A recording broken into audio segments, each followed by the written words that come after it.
What is up, everybody? Welcome back. It is the Tuesday night special, the Orion Podcast. My name is Chad Brock.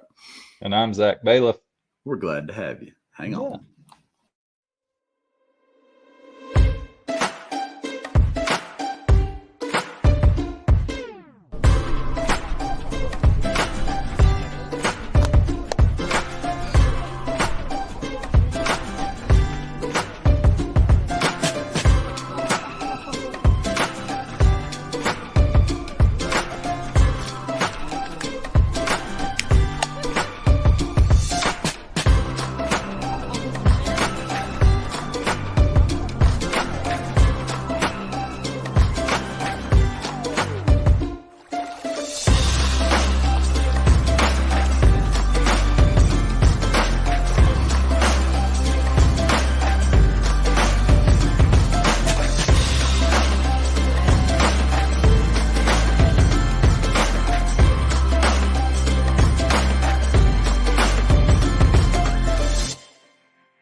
I'm doing really good. Between my phone, my external hard drive, and this headset, I've got it all tangled up in that short amount of time.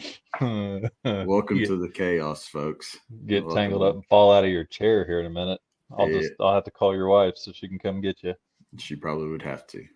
Stranger things have happened, though, in all honesty. Yeah. That's what's sad about the whole situation. Yeah, basically.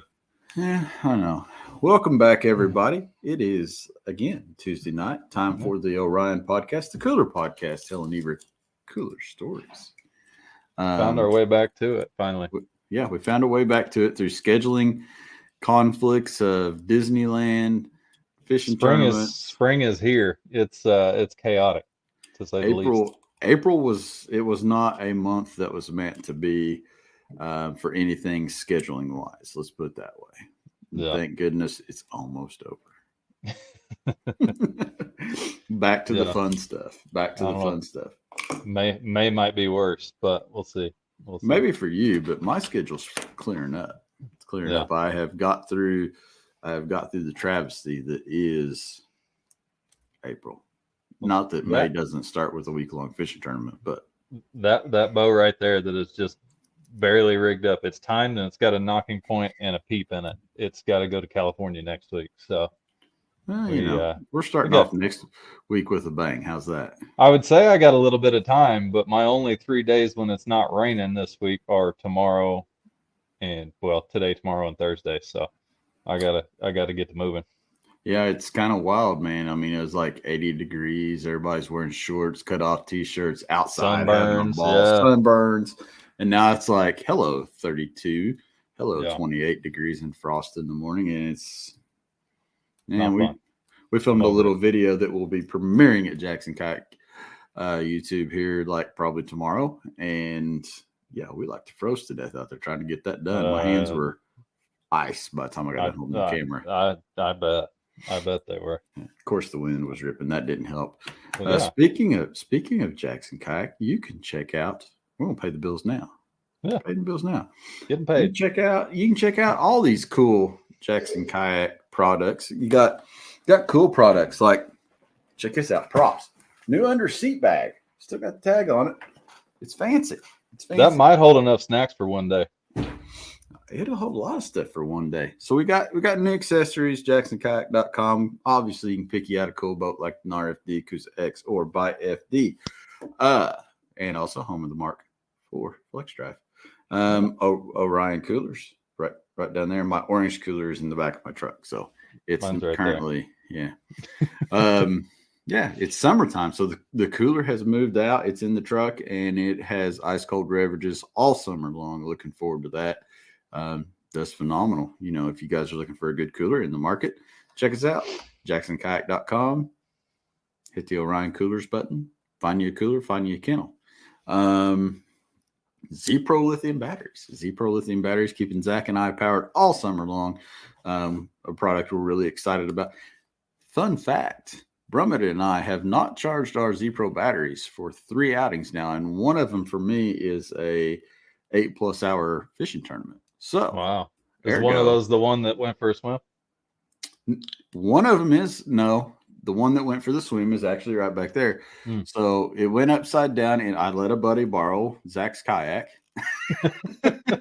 Better him than me.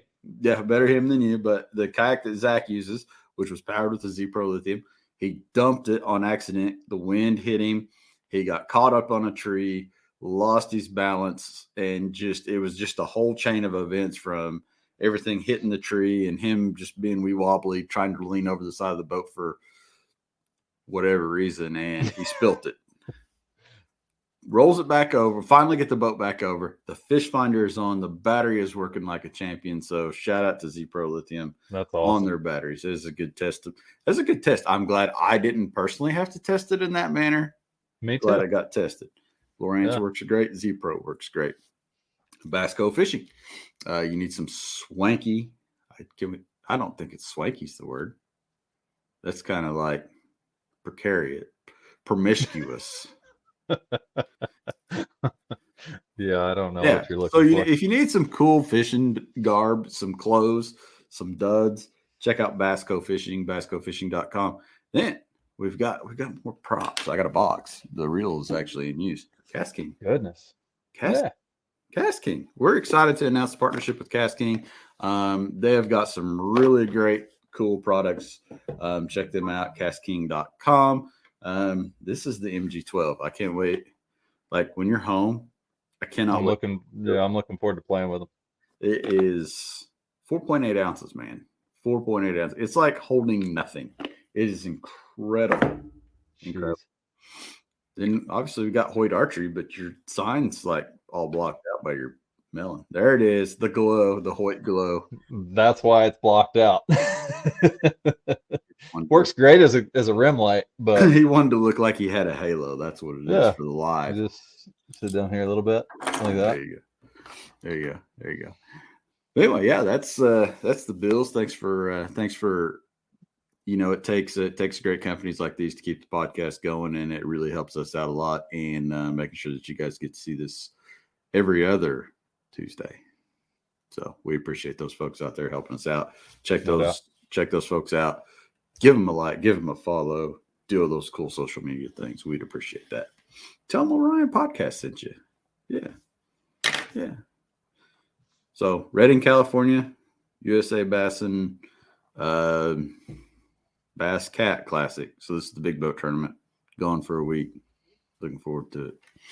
But we've got a cool guest tonight.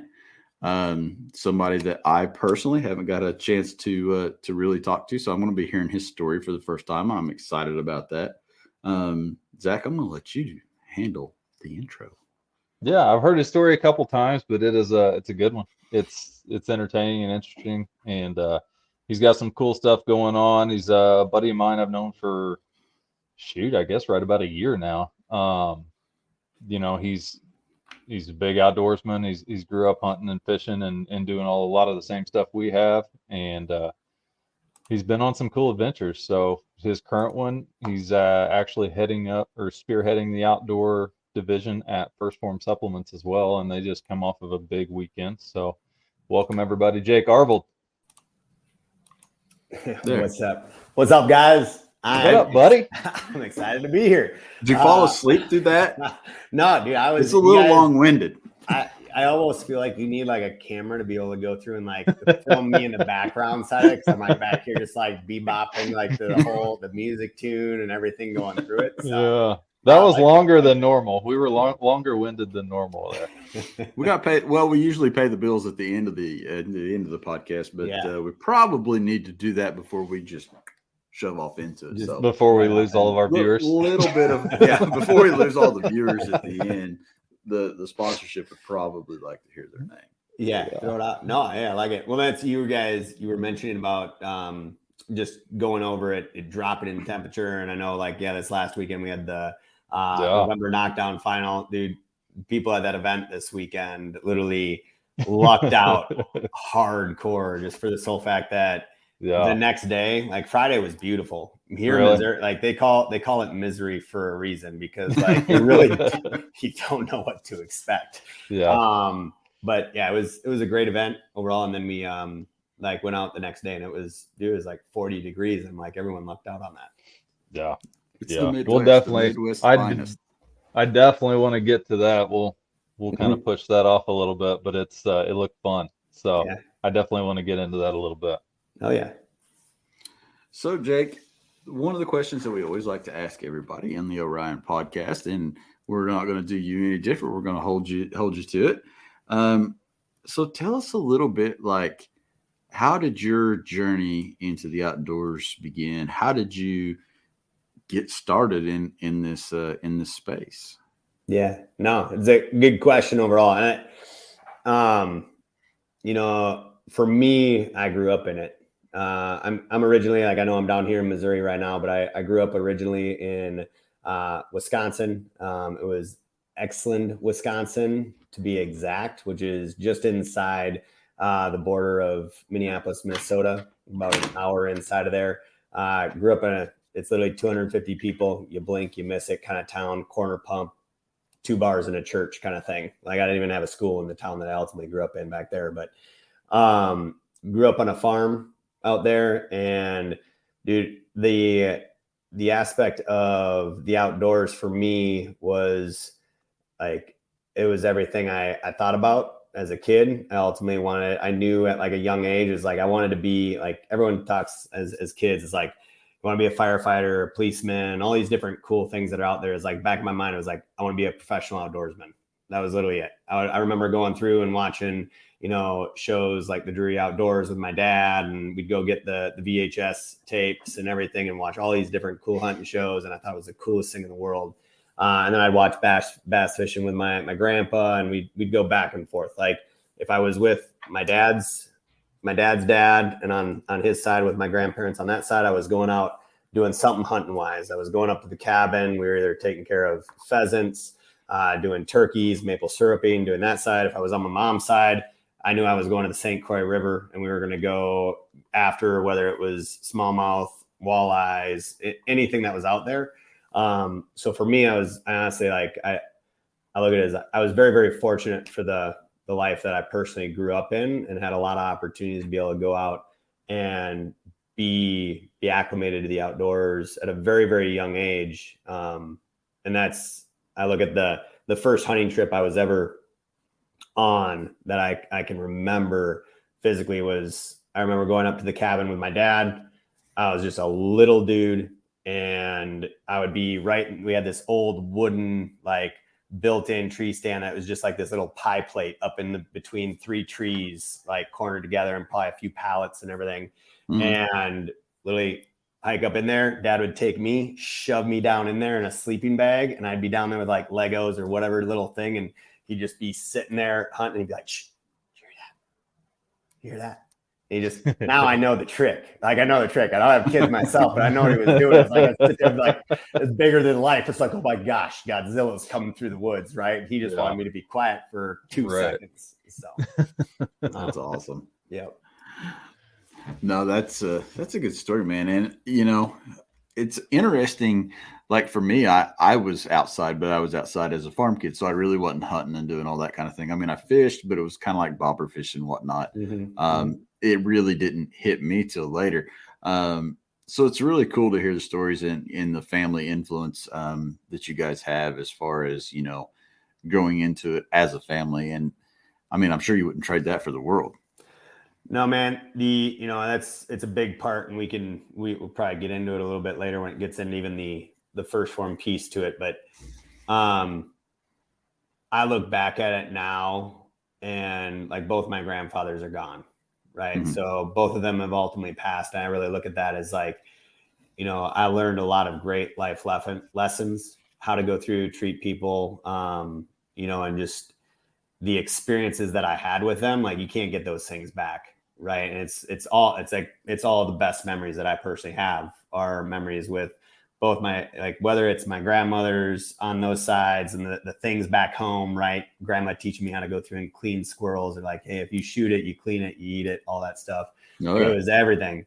But that's like, I look at those things, those are all the best memories I've personally had. And for me, what a lot of like the life that I personally live today is like, how do we go through and live a lifestyle that allows us to experience more of those memories and more of those experiences, and not because in the outdoor space, you look at it as like, I remember with my grandfather be like, hey, we're doing this. Like we have to pass on the outdoor heritage. And I heard that for years and years and years. And you hear it in the hunting side, you hear it in the fishing side, like it's, taking the traditions and being able to pass them on. And, a lot of what I'm trying to do even today is just like, it's not just about passing it on, but it's like, how do you live a lifestyle that allows you to stick around and be actually able to have those? So, well, and I think, this is kind of a broad statement, but there's a generation of us that are now kind of hitting our 40s down into the 30s that are we're the kids that play. We're the last generation, one of the last generations of kids that played outside. Yeah. And I think that, with sports and being outside hunting different things, it's also taught us a lot of determination, but it also offers us a lot of peace. Like we're that kid that was outside playing. And I think there's just something that is in us when we get up in the morning, we go outside, we smell that air. It fuels our soul. Mm-hmm. You hit it on the head. Like, that's even coming down here. So like I moved down to St. Louis. I'm going to be 5 years in September. And, I remember like I would hunt, fish. That was literally life. It didn't matter. That was everything all the way up to high school, went into high school, got into college. And then I didn't even go to college. I took a couple years off of college, went out west, actually guided hunts in Idaho, elk, moose, bear, did that for a minute. Also some fly fishing trips, trout and everything there. Decided to keep that as a hobby, something that I personally like. Cause I could see myself burning out on it because there's people who make you love it and that aspect. And then there's also those different individuals that just make you like, man, why are you even here? Right. Right. And trying to make it like through that whole piece, like make it the best experience possible, not only for them, but for yourself. And after I had guided for a minute and for a season there, I just decided to keep it as something I want to be able to have so I could pass it on, because I could see myself like falling into it to where it's like, I almost felt like I could almost fall out of love of it at that point in time. And you think about that as like, from there, I then came home, decided to go back to college, went into that for like, switched my major like 5 different times, ended up dropping out of school, getting, I started a CrossFit gym in the midst of all that. And still I'd work a lot of different jobs, whether it was Menards, I'd bartend, I'd work at the farm, do a lot of different pieces there, and then started my own CrossFit gym and fell in love with just like the physical fitness and aspect of things, and to allow me to go out and do things like elk hunting, right? Because I was falling back into, if I go back, like my dad fell in love with elk hunting at a young age in college, going out there with a couple of his buddies and everything. And that led into me, of course, doing the guiding out in Idaho. We ended up starting Elk Rock Ranch in northern Wisconsin, which is about 1,100 acres. We had a high fence hunting preserve and everything. We did a lot of Make-A-Wish like program hunts. And that led into the elk hunting piece to it. But because of all those things, it led me into have a lot of different opportunities. But as soon as I got to college and when I moved away, I kind of like, I lost myself, not gonna lie. Like I stepped away from those things that really just kind of lit fire in my personal soul. I got more involved in the fitness piece, diving into starting my own business and doing that. I kept telling myself, I'll be able to hunt later. When I can go through and make this more successful, or when I can go through and make these things happen, I'll be able to go out and hunt. I'll be able to go out and fish, right? Well, it's just like anything else. It's just like fitness. You don't find time for it. You make time for it, right? Yeah. Yep. There was 2 years ago when I was down here, because of course from there sold the gym, got offered to move down here and work at headquarters, and same thing down here. It's like, okay, I fell into that same grind because I'm like, I'm gonna put the blinders on, find the goal, and just go for it. Yep. And I found myself digging into my work, digging into what we were doing down here, had the house remodeling stuff there, and then I just found myself like, man, why are you're not getting any younger? You're not going to have more opportunities to go out and hunt. It's like, you have to quit looking at the time will come and like go do it. And I remember going in one season, because it's all public land, right? First time in my life that I personally, I see it as a blessing in disguise. But again, fortunate to grow up on the farm where I had private land, other farmers to go hunt, and built different, abilities to do that. To where now I come down to Missouri, I'm like, I got to figure all this shit out, right? Like, where can I hunt? Make sure I'm not breaking laws or breaking rules. And that, as soon as I went out and I found like just the little state land where I was actually able to go out, little hunting preserve side of things, I could do some archery. And it wasn't about going out and even hunting deer, but like being able to sit in the tree and just like, 'cause all I did was walk out, get out there, found a deadhead, climbed up on the thing and sat on the end of it, and freaking just literally watched and listened to the entire like woods come alive. It was one of the closest moments to like what I would consider just being like in contact with God, just like right there, peaceful, centered, grounded. There's only one other place that ultimately does that for me, would be at the top of the mountains at like 4 a.m. as the sunrise is coming over the mountains. And it's just beautiful. Yeah. Yeah. There's something to be said for just like getting out, getting away from everything and just listening to the woods wake up in the morning. You know what? How many people in their entire life, like you think about even this morning, like you're able to see like the sunrise come up this morning, but how many people actually never see that?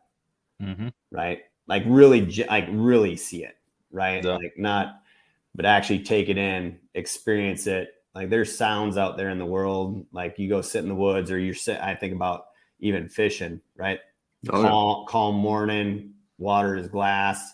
And you just turkeys gobbling off in the distance at the boat ramp, dude. Yeah, dude, it's all those things, right? Yeah. It's something it's special, and there's a lot of people that could do a lot of good. And honestly, the world we live in could learn a lot from ultimately slowing down and take a little bit of that in. It's a very spiritual time of day, just for the mind and the soul, I think. 100%. Yep. Yeah, I think about that all the time when we're out, especially in the mountains, because you get into some places back in there and get into some stuff that just a handful of people will ever get to see or experience some of those moments. I mean, it's pretty phenomenal. It's different every day. Mm-hmm. You could be sitting in the same spot, you'll hear something completely different and see something completely different. Yep, 100%. No, really love it. For you, like Zach, going out, like being in Colorado, and I know like, or Colorado, wherever out west, and just like going out there, that's it's literally, it's hard for people to understand, because that's, again, like even having the elk ranch, I used to get, family would get like shit in that kind of sense from friends. It's like, well, you got them out the back door. Why are you going all the way out to west to go hunt them, kind of thing, right? Not the same. Dude. But that's the whole thing. As I've gotten older, like that was always a joke. Dad is like, hey, it's a lot more than just going out on the hunt, right? It's the adventure. Yeah. It's the experience with it. And but I guess I really didn't even, at a younger age, I'd be like, yeah, it's the hunt, right? But you get older and like you start to realize like those days where you're able to slow things down, like do those different things or have those different experiences, like, man, it's something special, like to be able to go out and experience that. It's what we like to call that type 2 fun. The suffering cements the memory, right? Yep. So if you're not out there doing the hard stuff, it's just not quite as fun as it is if you're, carrying a 70-pound pack and hiking in miles.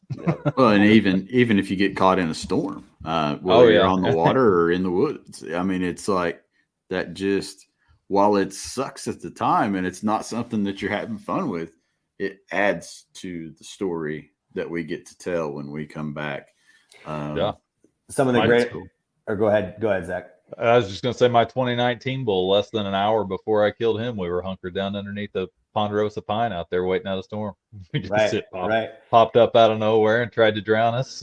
Right, exactly. That's like literally my dad and I, we go back and forth on this. all the stories Dad and I talk about, and all the ones that we ultimately share, like going back and forth, because that's literally one of my personal goals is like keep him running the mountains until I got to bury him in the side of it, kind of thing, right? Like just continuously showing up each year. But like the really good stories, all the ones that, you know, we laugh about and just chuckle about now is like we were either probably dead silent in the moment, pissed off, or cussing each other out one way, shape, or form. Like there are so many different like conversations that happen amongst individuals in those scenarios, or whether you're on the water or you're back there, really anywhere. Yeah. But yeah, through that struggle, like, yep, there's definitely a bond that's built through that struggle. Yeah. I mean, that 2019 hunt, I killed that bull, dude, that whole week. Well, from day one, they just progressively got worse throughout the week. But by the end of the week, I had blisters so bad on the heels of my feet. I've never had these in my life, except for those one pair of boots. I mean, the blisters themselves were dang near 1/4 of an inch deep and probably an inch in diameter on both heels. I mean, I had them taped up, gauze, wrapped. I mean, I couldn't, when I got back home, I didn't wear shoes for almost 3 weeks. Just wore sandals everywhere. Yeah. Yeah. And I packed that bull out with my feet just tore to pieces, but it was a blast. Body will do some crazy things. Kind of like that first time we ever took our kayaks out, Zach, and our legs, we got this bright idea. Of course, we was wearing shorts and got the kayak out for the first time. Kicked the shoes off, man. We was chilling. Little did we know, we come out looking as red as a snap-on toolbox. Couldn't wear shoes for about a week after that one. Yeah, that was a barefoot week. Tops of our feet were so burnt. Oh my gosh. Oh yeah, on this kayak fishing thing, you got to think about what's exposed to the sun. Yeah, you don't get to go on a boat ride. You got to set it out. No kidding. Oh my God. Yep. Yeah. Damn. That was brutal. Live and learn. I always wear shoes. Everybody's like, why do you wear shoes? Well, it all boils back to the first time I ever went. Yep. 100%. That's awesome. So fitness industry, you've been in the fitness industry, you've hunted your whole life. Let's go into the first Phorm, and how did this come together? I mean, it seems like from the backstory that you've got, this is like the perfect place to just bring it all together for you. Yeah. So it really, I mean, it's funny because like first Phorm, that entire experience, right? Getting involved with it ultimately started with Andy, CEO of the company. He had a podcast back in the day called the MFCO Project. Sounded out. You ultimately will know I'm trying to be really good on this podcast, but you can get the gist of what it ultimately stands for, right? Yeah, we got it. But he has that now as a recent. It's the Real AF podcast. But that podcast is based around personal development, leadership. It was #1 entrepreneurship podcast in the nation, iTunes and everything. And I found that in 2015 when I was going to school, when I decided to go back to college. Now, college and I did not go well together. Really, high school and I did not go well together. I'm dyslexic, homeschooler, was homeschooled all the way up throughout it. Like me on the farm I would tell mom, hey, mom, dad needs me in the shop. Right. Like, so I would go to the shop. She's like, okay, well, you got your homework. He's like, yeah, dad said I could do it later. So I'd play this whole mom and dad game back and forth. I get up to dad. Dad's like, hey, did mom say you could come up? Are you done with homework? Yeah, she said I could come help you. Right. So I always try to find ways to either get in the woods, get on the water, or get in the shop to help dad. And so that aspect of it was, I was very good on just real world relationships and just building relationships with people that were older than me. Like I'd go to the Rod and Gun Club and shoot and do all that stuff.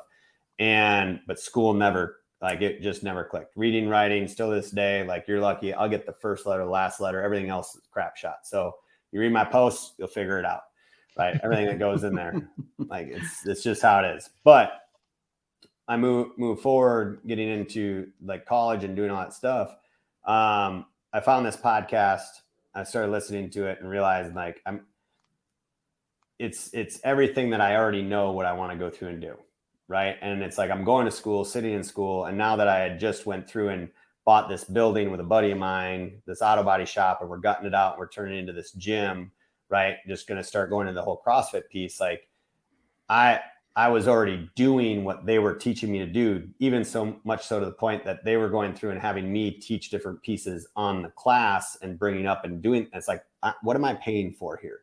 Mm-hmm. Right. I could either be in this classroom spending the next 8 hours of my day doing X, Y, and Z, or be out there actually applying it and doing it, continuously moving forward. So I actually ended up dropping out of college. I kind of contribute that to Andy, right? So blame it on him kind of piece overall. And but I don't regret it, right? In the moment, it was one of the scariest moments I've ever been in, because it's like, well, I said I was going to do this and I'm deciding to go another direction, right? And since going into the fitness piece, best decision I made. Like, went in, dove into the CrossFit side of it. I was the fat farm kid. Like, I would like 7 peanut butter and jelly sandwiches was not an unnormal thing for me to do on a day-to-day basis. And if I was out of jelly, it was either literally maple syrup, honey, or just straight up bananas on it. Like, I would find something sweet to put in the thing. Right. And I would smash that stuff. Well, getting into fitness, one, taught me a lot about myself and what I could ultimately do and overcome, because I really didn't have a lot of personal self-confidence growing up in those areas. And I loved being able to help other people see that as well, right? Coaching, fell in love with that, progressively got better to where, like, going into the whole CrossFit side of things, it allowed me to be the individual I really wanted to be, but it allowed me to go through and actually do the things I love to do, right? Allowed me to go hike further back up into the mountains, to go elk hunting with my dad, allowed me to go through, be more fit and active on the farm, or do that kind of stuff, or go up to the cabin, help up at the ranch and everything there. I liked who I was, right? And I loved being able to help other people who had this sense of insecurity, and ultimately old versions of Jake in that area, like, help them go through and achieve that as well. And through doing that, I got connected in with First Phorm at a CrossFit competition. Met a couple of the guys up there at that one. I always say Will Grumpke, like, saved my life at one of the events, in the sense that I didn't know who this dude was. And next thing I knew, after it, I like went through a hellacious workout, was competing head to head with a bunch of other people, and got done with it. I'm laying there starfished on the ground, like, oh my God, what just happened? And here's this guy out of nowhere. He's like, dude, that was the coolest thing I've ever seen. It looked horrible, but it was awesome. And I'm just like, who is this guy? Like, in a daze. And he's like, do you need water? I have a foam roller. I have this, that. And he's just genuine dude who is like literally like enthusiastic about going through and helping me in that sense. I'd never met him before in my life. Mm-hmm. And I just got to know him, kind of walked away, really didn't even acknowledge what was going on, because I was still just kind of in a cloud or a daze in that sense of like what had happened. I came back later and introduced myself. I said, hey, thank you, and walked away. Came back later and just started talking with him, right? Getting to know him. Lo and behold, like, I knew Andy because that's really what got my CrossFit gym running. Had no idea what First Phorm was. I did not know that First Phorm was Andy's company, right? So talked with him, found that was like his main baby, like one of the main companies that he had ultimately created and built up. And that's where it just kind of all clicked for me, was quality people, quality products, creating a quality experience overall. And that's something I want to be able to bring back into my CrossFit gym overall. I started using the products, so I was ultimately a customer back then, but it was also things that I trusted all my clients, the people I worked with, my friends, my families, all that stuff. Jump forward 3 years into that and connecting and working with all those guys, getting to know Will and other people at the company, to where it's like they'd come up for events.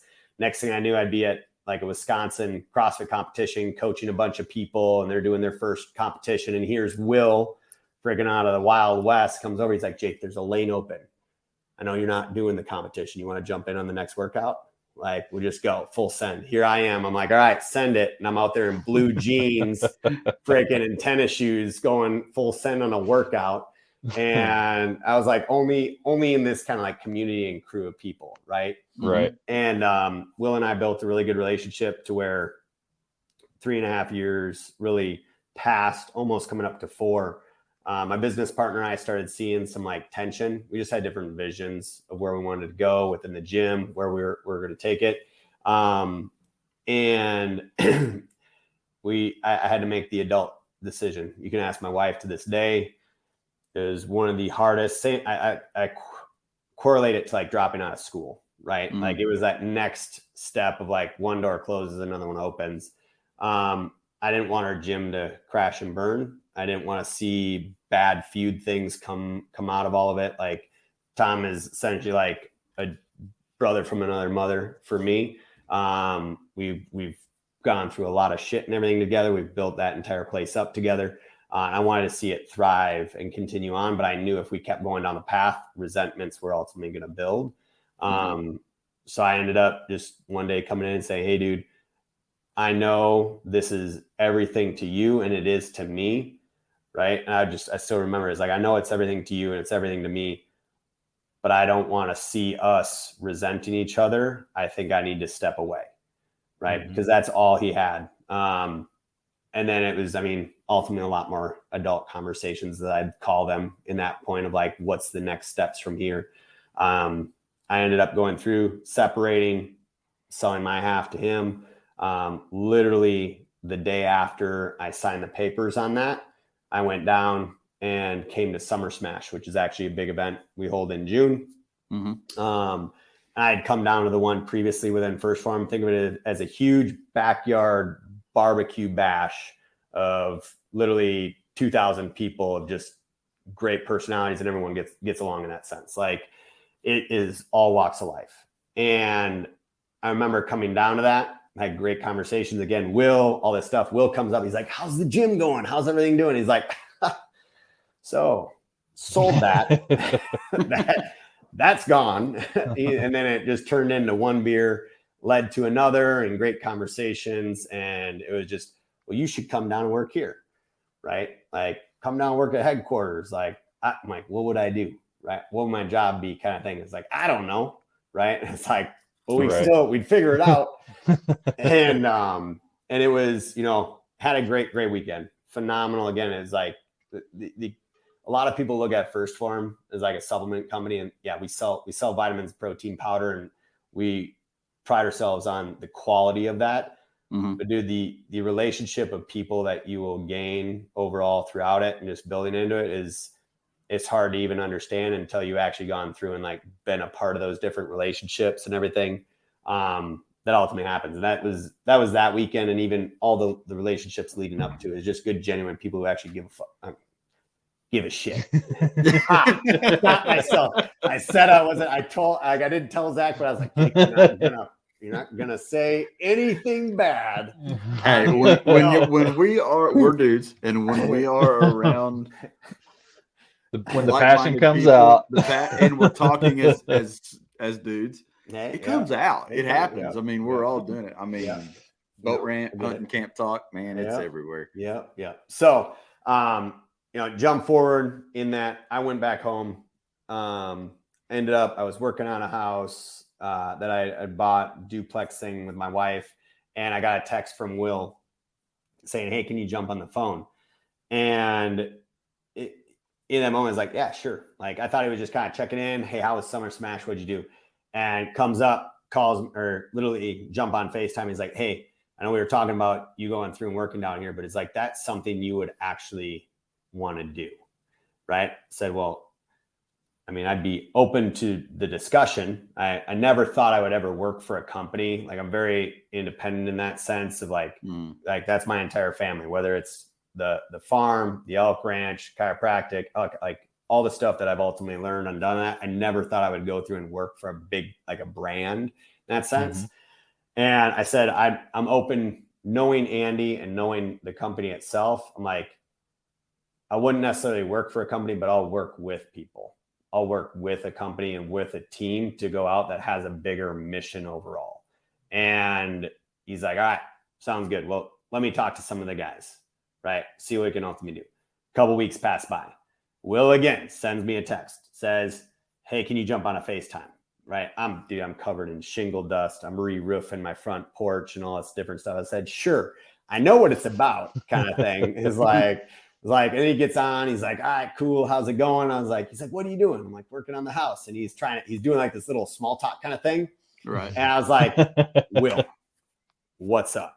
Like, let's figure this out. He's like, well, I got the guys here. And it turned into an impromptu interview. It's got the entire freaking, like, all the executives that were there. Got Ryan Riggle, Aaron, Cody, and they ultimately say, like, why should we hire you? Right. And stereotypical kind of thing like that. And I say, I mean, really in that moment, I was just going through the process of, like, I mean, not in an arrogant sense, like, why wouldn't you though? Right. The relationships that have ultimately been built, it really comes down to, it's like, I don't know even what I'm going through and hiring for, but I know the people of integrity that are there, to where it's like, I go through and take a shot on that. That's a big thing. I didn't know what my exact pay was going to be. I didn't know, what my job was. They just said, hey, we'll get you down here. We'll figure it out and we'll take care of you. Literally, they said, when can I start? I said, give me till September in that piece. Cause that was like June, like July-ish time. I said, give me a few months. Let me flip this house around. So my wife's good. Or my new fiance is good. And then literally a few months passed, drove down, moved to St. Louis, and been here ever since. That then coming down and, like, diving into the fitness piece and really embodying just the culture of it down here. If I jump forward, give it a year and a half, because I've been here almost 5 years, but 2 years almost to the date. And I'm looking at the date here on April 29th of whatever, 2 years ago, 21, is when I went through and started Phorm Outdoors, the Instagram page, right? That's really what added the catalyst and, like, started everything. I'd been down here for a couple of years, and that's really where I found, like, first year hunting down here, had my lone wolf tree stand stolen. I had a blind stolen. Second year, I had a platform stolen, like all this different shit that ultimately happened. Right. And I look at it as, like, when that first tree stand was stolen and, like, hunting public land and doing all this, like, and this is before I started the page, before I started Phorm Outdoors or do anything like that. I literally sat there just kind of, like, in a disbelief, because I've walked past stands before. Like, I've walked past all that. I've never, like, I grew up taught, do unto others as you would have done to yourself. I'm like, if it's not yours, don't touch it. Right. Like, treat people with simple respect. Enough, right? You would think, right? You would think. Dude, I wasn't even mad. Like, I wasn't even mad at the moment there. Like, I was honestly sat in a moment of, like, disbelief, and, like, well, I'm not going to let them ruin my day. And I just went on and figured it out and went hunting. But that's one of the triggers that ultimately kind of started the whole Phorm Outdoors piece to it. And a multitude of other pieces is that them stealing my tree stand was not something that was just a malicious thing that was done. It either happened to them, and it's like, well, this is just how it is, or they were taught to do it. And that's not like an individual issue. That's a cultural issue. That is something that we as individuals, and I think of our generations as the individuals who last played outdoors and did those kind of things, like, we have a duty and obligation to be the best version of ourselves, mentally, physically, spiritually, but also in how we treat one another in the outdoor space. And starting Phorm Outdoors was, I wanted to be able to take all the core values and everything I've learned from Andy, Sal, and a lot of other much smarter individuals than myself, right?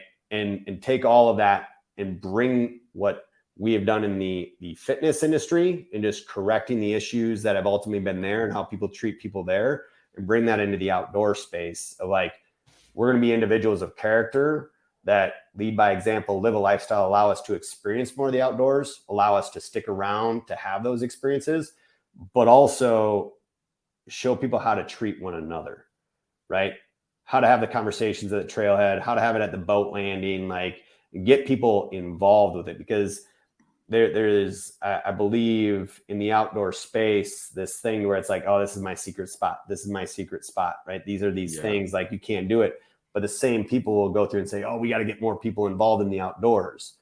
So they're trying to bait people with one hand, but slap them with the other, right? And do different things in that. And that's, I look at the social piece. That was just my way of, like, allowing people, because a lot of people in the outdoor side of it look at Phorm And even if you go look at our main page and supplement, it's a supplement company. People see, oh, it's just a fitness brand. It's a workout brand.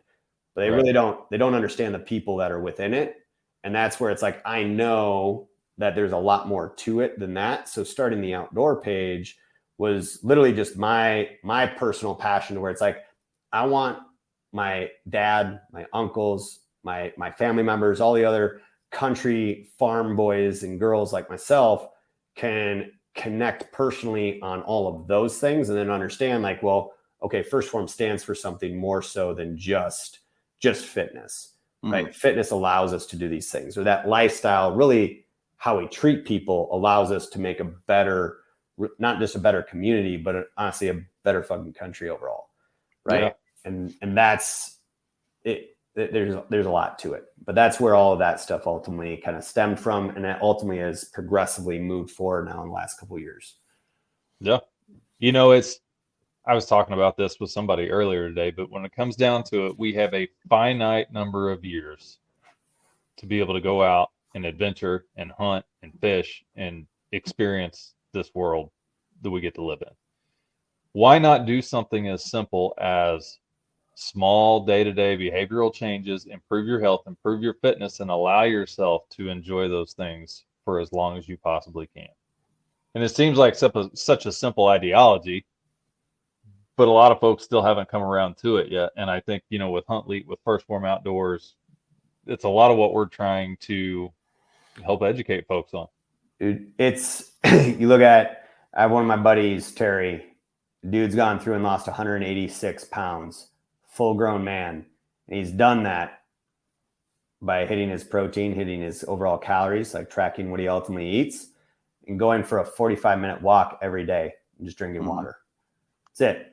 Like, now he's gotten to the point to where, okay, he can do the weight training. Like, before, he was the person there, right? He was the one doing that.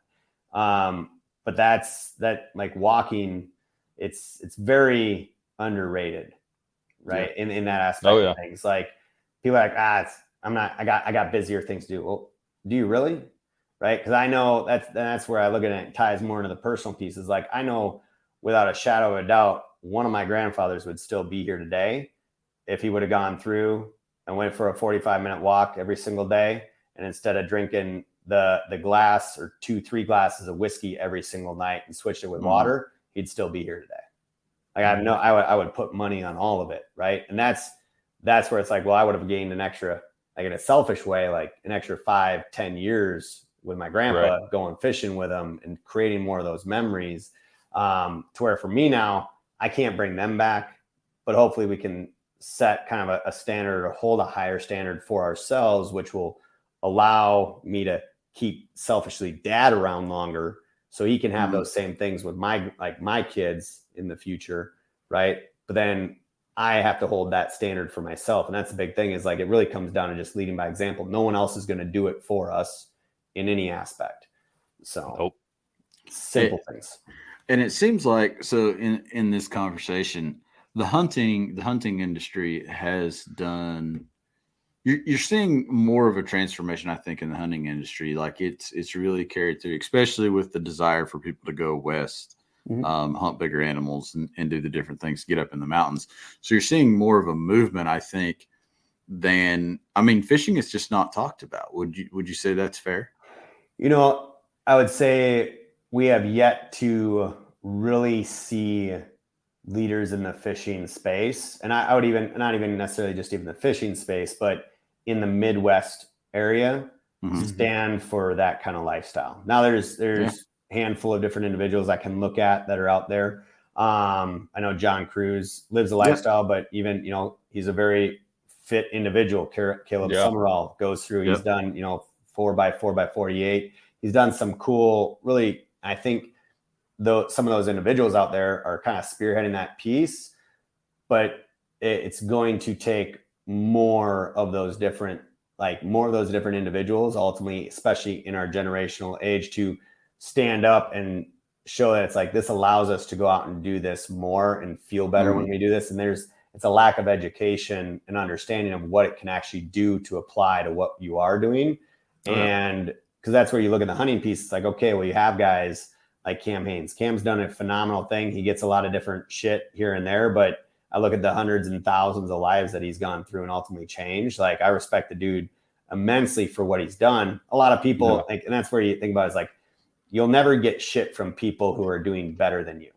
Right. Yeah. The shit talk that ultimately comes, or the talk and all that stuff, is usually coming from the individuals who are not willing to go out and do the actual work. Right. So they got to talk about, try and downplay it to make themselves feel better that they're not actually doing it. Right. Yeah. And that's when we're really looking at it, is like, he's not doing anything negative for the sport. If anything, he's doing everything better for it. But he's also, he's keeping people around. If you would, like, you look at that as, like, I look at that as, he has created a lifestyle where there's going to be grandfathers that'll have more experiences with their kids, their grandkids, than any other individual out there in that space. Right. And when it comes into the fishing piece, it just takes someone who, it takes individuals who are like, you know what, this is the lifestyle that I'm going to live. And then allowing them to be the example, not because they have to be. Like for Cam, and I've like met Cam's been out here and everything. And like, he's just a down to earth dude.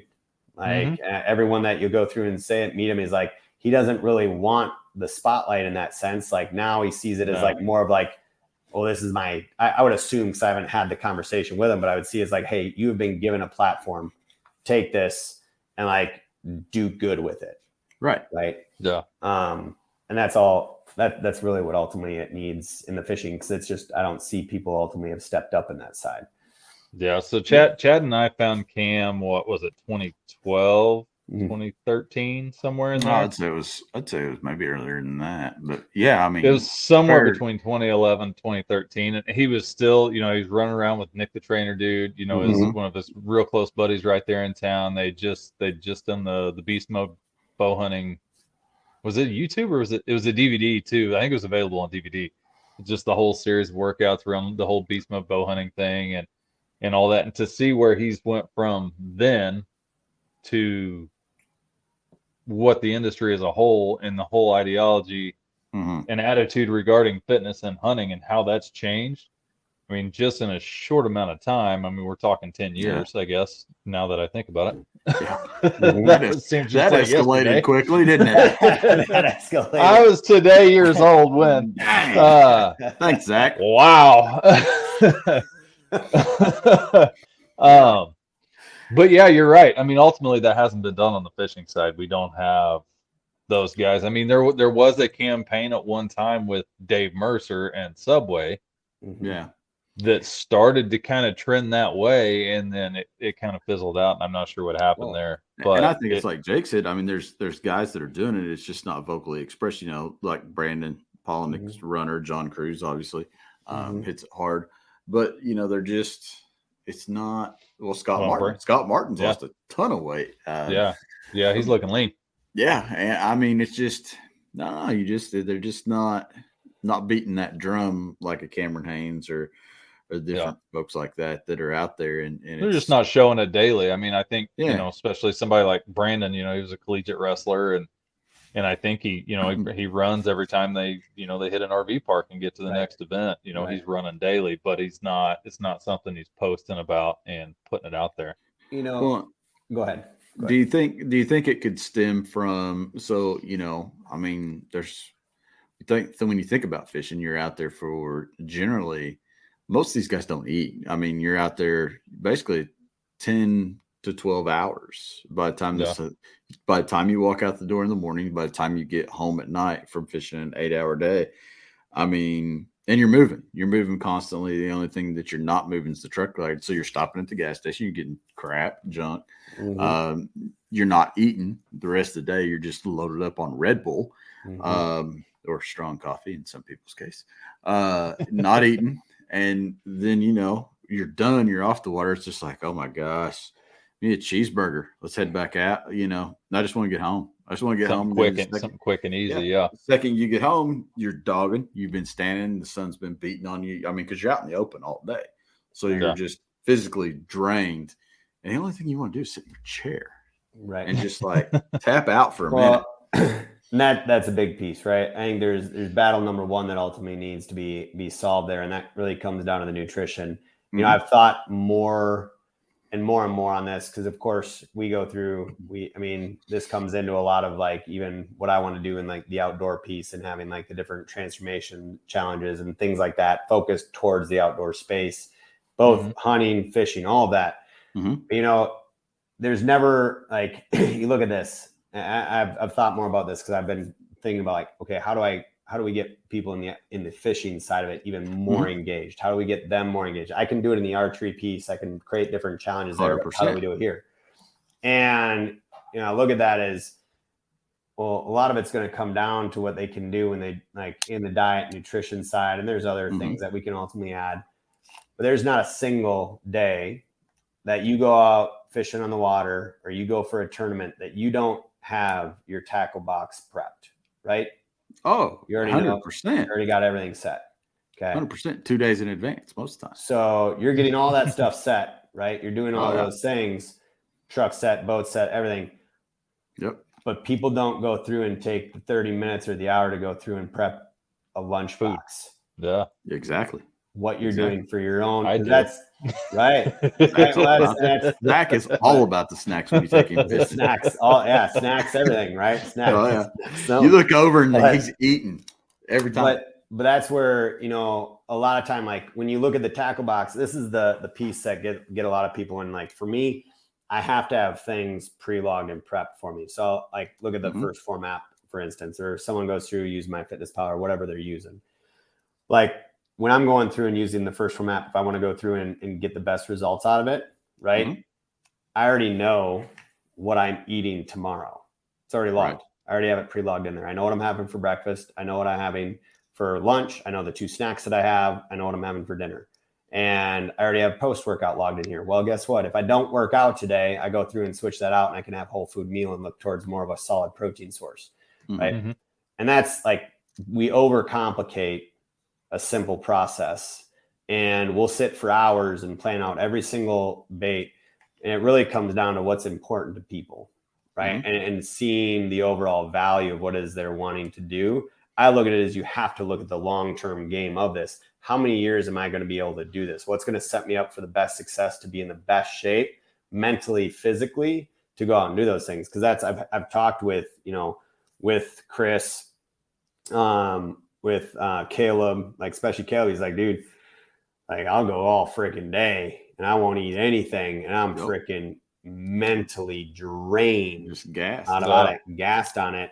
And that's where it comes down. Like that only is immensely exacerbated if you don't go through and fuel yourself, hydrate yourself, all those things. And I think that's going to come down. Like there's some great individuals out there, as you've kind of named, and I've named in the fishing piece.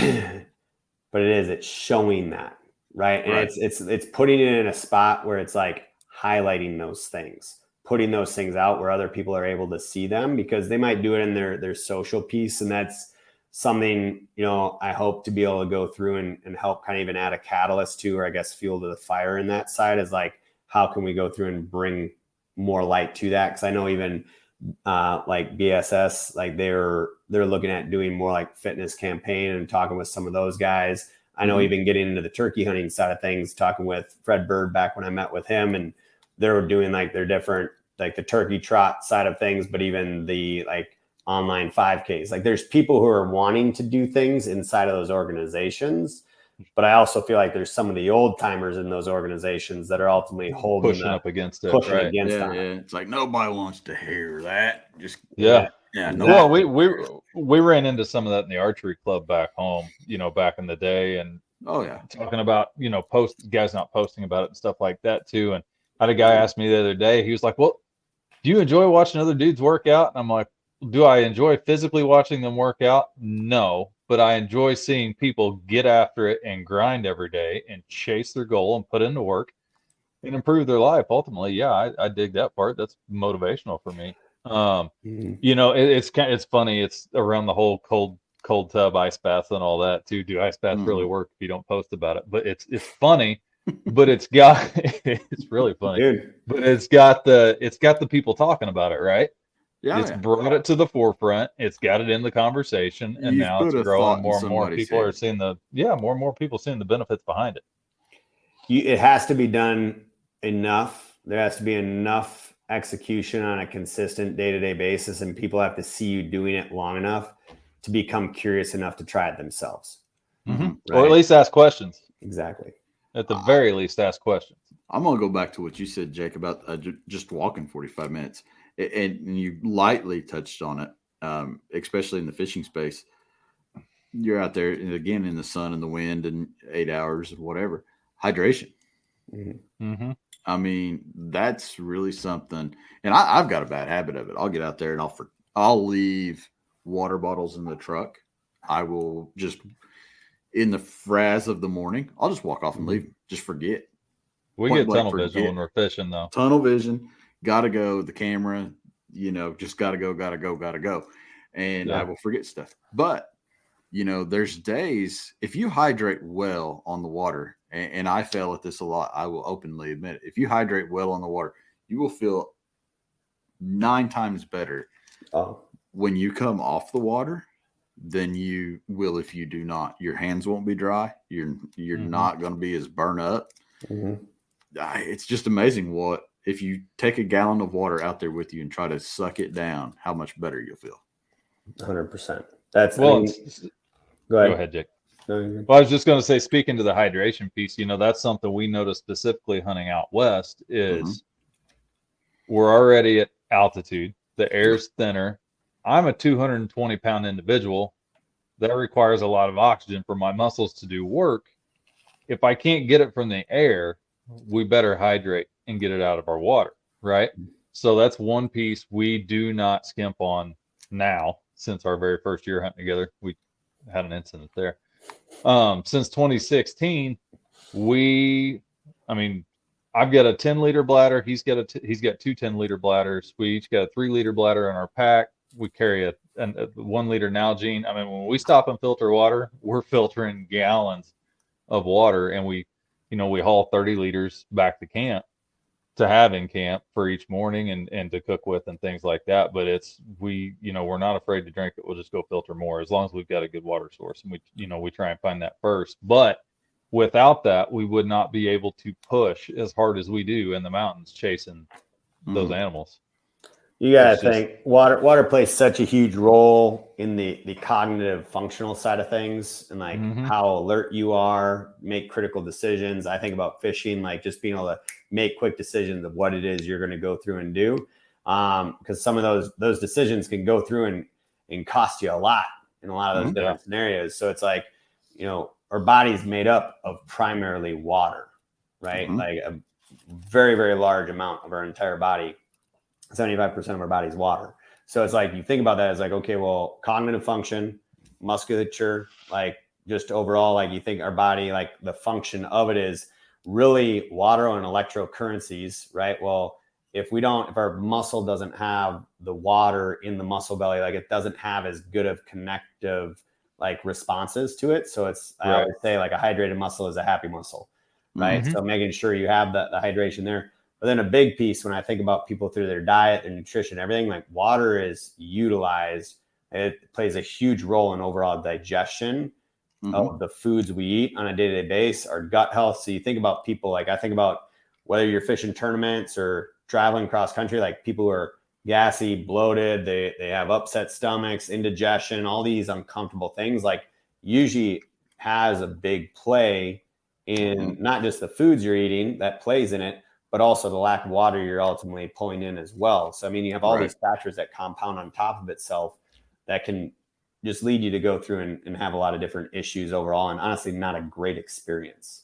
Yeah. So, that can derail your whole day for sure. Getting around to this and incorporating the first Phorm Outdoors and how you guys are kind of, starting to make some waves in the outdoor space. Run through the November Knockdown Challenge for us. Tell us kind of how that came about and how it went. Yeah. It was it's kind of a whirlwind overall. So I had this crazy kind of idea, to be able to go through and essentially just hold an online qualifier or just honestly do an online challenge. We're doing all this stuff online. I wanted to be able to get people involved.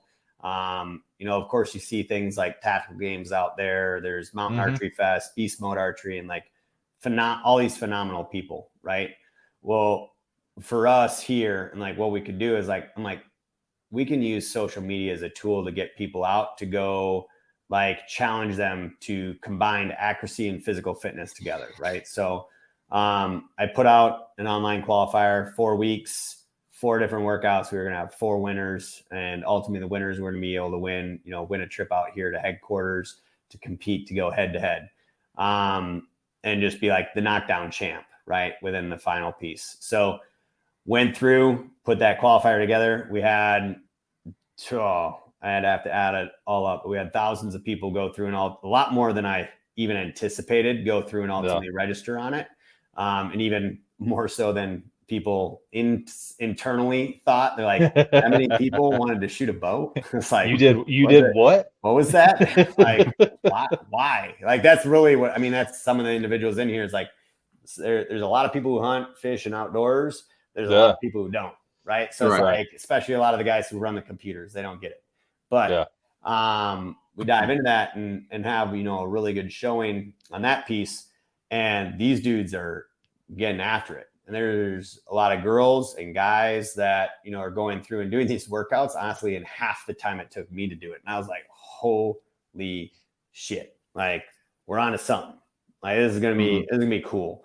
And started to see how people shared it. And even people, the cool piece was when I really knew had something special in it was you had people, get on there and show that their kids are going through and doing burpees and then picking up their bow and shooting it like dad, right? Or you had, a little girl go through and do box step overs with mom, right? And doing all these things in the basement and being able to bring people together to where it's like, even though, and they'd show up week to week for the 4 weeks they showed up, even though they might not have won that last week, or, it was a community, right? Like people coming together and wanting to be involved, or, thought this was something kind of cool, something different. Right. And so we had those 4 weeks go through. We had a phenomenal tie in the last week to where I was like, it couldn't have been done any better, to where I essentially gave both of them, said both of them win a trip to come out here to battle it out. We'll figure out who's better when you get here. Brandon and Clint went head to head. Both of them had attempted it numerous times.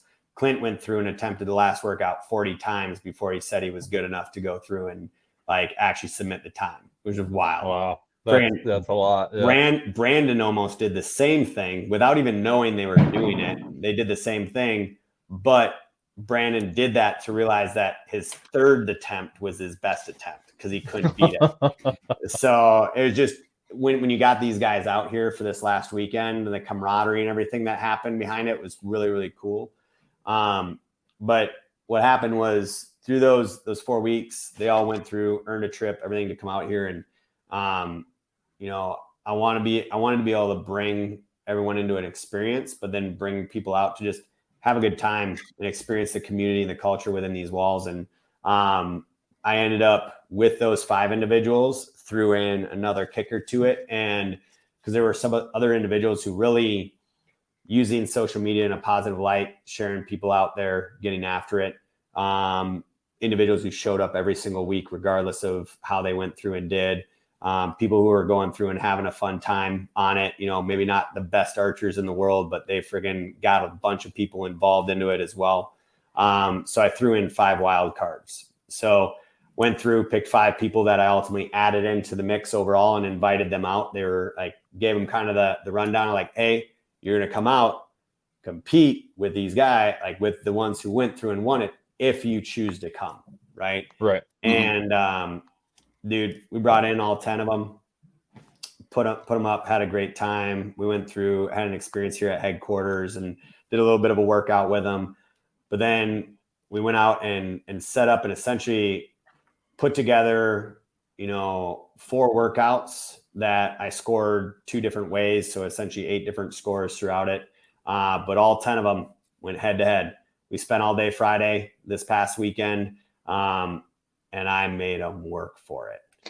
It looked like it. It was fun. I have not gotten so many texts with "fuck you, Jake" in the background. Like it was like in a great way, back and forth. Right. Dale went home and bought a bath to go through and create an ice bath afterwards, and it's that type 2 fun we were talking about. Dude, it was I told all of them, like, and the archery piece is just the beginning, and I'm excited for the YouTube piece to come out, because of course we're going to show like the entire experience of it and use that, because I learned a lot of things with the online qualifier, and I made that happen in a matter of 2 weeks, and just like, all right, we're going to do it this time. Right. I have time to plan out, like, we're going to set it up, have like, I want to be able to put together a leaderboard and just get more people involved with it. But I see it a lot more than just the archery piece. Like the knockdown challenge is something that just will build awareness in the outdoor space, because I believe really anyone can go through and shoot a bow, and it might be that gateway to allow people to come in and be like, hey, you know what, this is kind of cool. Like, I'm going to pick up a bow. I'm going to shoot a bow for the first time. Maybe they can't shoot a gun in their backyard or a pistol, but anyone can go down, pick up a bow at their local bow shop or really anywhere, and start getting into something. So I look at it as 2 ways, like, or a couple ways. We can tie fitness into the outdoor piece, into the archery side of it. We can get people who are not accustomed to the outdoor space involved in the outdoor space, maybe through some activity and wanting to be a bigger part of something there. But then it'll bring awareness to all facets, to where this is really just one avenue, to where really the November Knockdown Challenge is based around the archery piece. And it's a way we can really kind of tell who's putting in the work to earn those different things and differentiate between that. We can put a little bit of a monetary piece out there in front of them to work a little bit hard for it. We can have, different people and create, positions within the brand. But then I can also like take everything we've learned here, retweak some things, and we can go apply it into the fishing side. We can go retweak it. We can apply it into the, the lifestyle side of it. The shooting side of it. There's a lot of different things we can ultimately do, but this is just kind of the beginning steps. Right on. I like it. It was awesome to watch. We had a little bit of an event back in the day we used to call the Bow Crazy Challenge. It was fun. Reminiscent. Yeah, it was fun. It was reminiscent. It was a good time. And it was the same thing, everybody was pretty much cussing us the entire time they were doing it, but when they got done, they all said they enjoyed it and couldn't wait for the next one. So, who doesn't love running with sharp objects? Yeah. I mean, come on. Here's the deal. No one died. Nobody died. Nobody died. Was it our best idea? Maybe not. Maybe there should have been arrows at the station. Yeah. Rather than run with your arrows.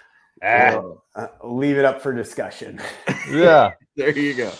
I mean, they could have said no. That's what I said. You signed the waiver. That's where this is the best part. Is like, I know, because Sal didn't directly talk to me, but we were out at Sal's farm and had it all set up out there. And I mean, his place is beautiful. He's put blood, sweat, tears into the whole thing. And the whole weekend, because he was down at an event in Jacksonville, Florida. He's got deer cams set up all over that place, and he was watching the whole thing through his deer cams and sending random photos to me and other people at headquarters. But I know he had a bit of a pucker factor going on the whole time of the event. So like, he's like, all right, who's going to sue me? Who's going to come after the farm? What's my liability on this? He's like, did they sign the waivers? We got insurance, right? Like, right. All that stuff. So yeah, no doubt. We didn't make them sign waivers, for the record. We were younger and stupid. Hindsight, Hindsight, yeah. It's a different time. It was 12 years ago, like 10 years ago. Oh, good. Remember how I said to surround myself by smarter people? Like, there probably wouldn't have been waivers if I didn't have some smarter people around me who would more say, hey, no, we need this. I was like, oh. Yeah, legal team's like, wait a minute, dude, you can't do this. You're doing what? Like, huh? Yeah. Our insurance is up to date, right? Yeah. Resemble this statement. Trying to find an insurance piece that's making sense of like, okay, it's not a tough mutter.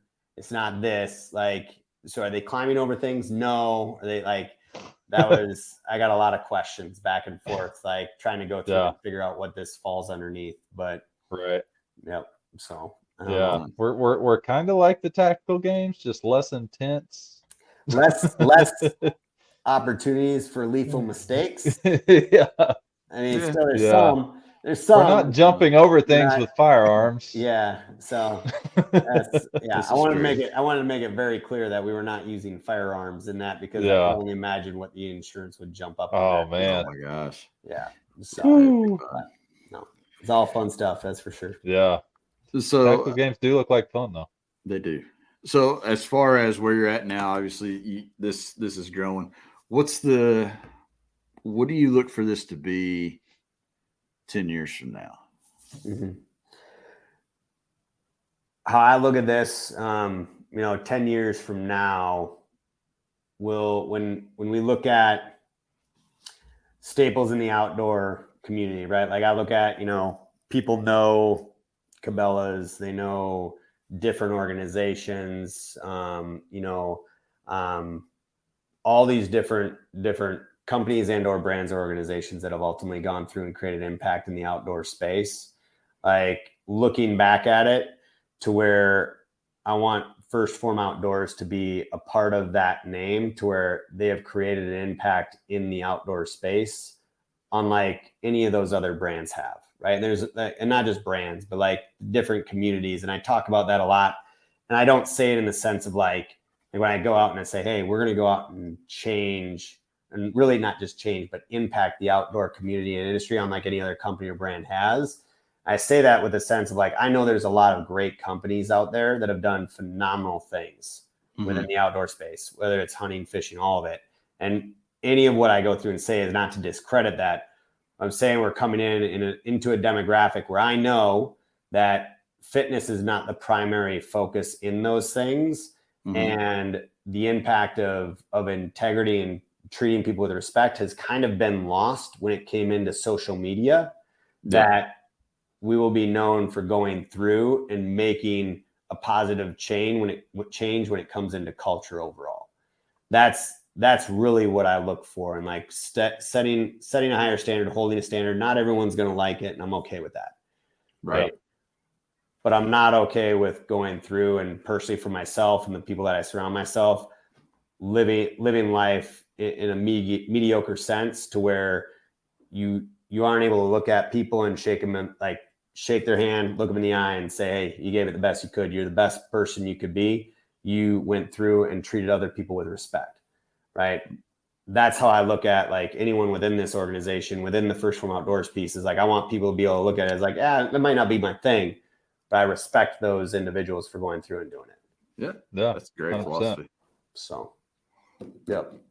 Well, Jake, we have made it to about an hour and 20 minutes here. So with that being said, I am going to let you tell us where to find you on the socials. Tell them where to get Phorm. Tell them what you need to tell them on how to get hooked up and connected. Well, you guys can find me social media, just Jake Arvold, ARVVOLD. All right. ARVOLD. Give a shit. Not Arnold. But that you can find me social there. Phorm Outdoors. You can find that in that place. We do, even if people want to look up different YouTube pieces, you can look up Phorm on YouTube that connects in. We'll have different like YouTube pieces in the outdoor side of it. We have different mic things that are happening there. Big one, if you're wanting to get more so into the community and honestly all things outdoors, would be Phorm Outdoors private Facebook group. You guys can jump in there. It's a free group that ultimately I just am protective of it in the sense of like, I don't want negative BS, right? And it's like, it's not a forum to be going through and bashing people. I don't care what bow you shoot, what gun you shoot, you hunt, you fish, you hike. Biggest thing is being able to bring people of character together, and allowing people, and even people who aren't involved in the outdoors, like people who aren't involved can find that as a place where they can find leaders within that organization. We have different, multitudes of different people in there, from experts of their craft and the fitness side of things, the outdoor side of things, guides, all of it, brands, and have that as a hub to where we can do different events. And I see it as something that can ultimately grow and expand from there. And that's, Phorm, the products itself, Phorm Outdoors.com, that'll pop up. That'll bring you right onto there. You can go to firstphorm.com in all aspects of that. And I will say, for anyone who does go through, and if you ever get a product or try it out or check it out, like, do not hesitate to reach out to me or anyone here. Like, I don't want people to just go buy shit to buy shit. Like, they're tools. They're there. Like, supplements are tools to help you with the different gaps and things in your diet and nutrition. They're not a magic pill. I don't want to see people jump in and like, I'm just going to buy a bunch of pre-workout or fat burners, all that stuff. They're tools to help you on your journey, but they're not the magic pill that's going to get you the results you're wishing for. So let me help you, right? Let us help you in that sense. 100%. Yep. Good advice. Good advice. Well, guys, we appreciate you listening. We will be back with the Orion podcast, and it is looking like we'll be back on the 9th, May 9th. Be our next episode. You'll get to hear from me and Zach and maybe Jake again. Who knows? I'll be fresh off a red eye from California. So. Be fresh off a red eye, and I'll be fresh off the boat. It should be interesting. It should be a lackluster podcast. So tune in for that one. Again, check us out. Spotify, Podbean, Google Play, all those fun places, except for Apple. We're not there. Yeah, we got to get that figured out. Yeah, one of these days.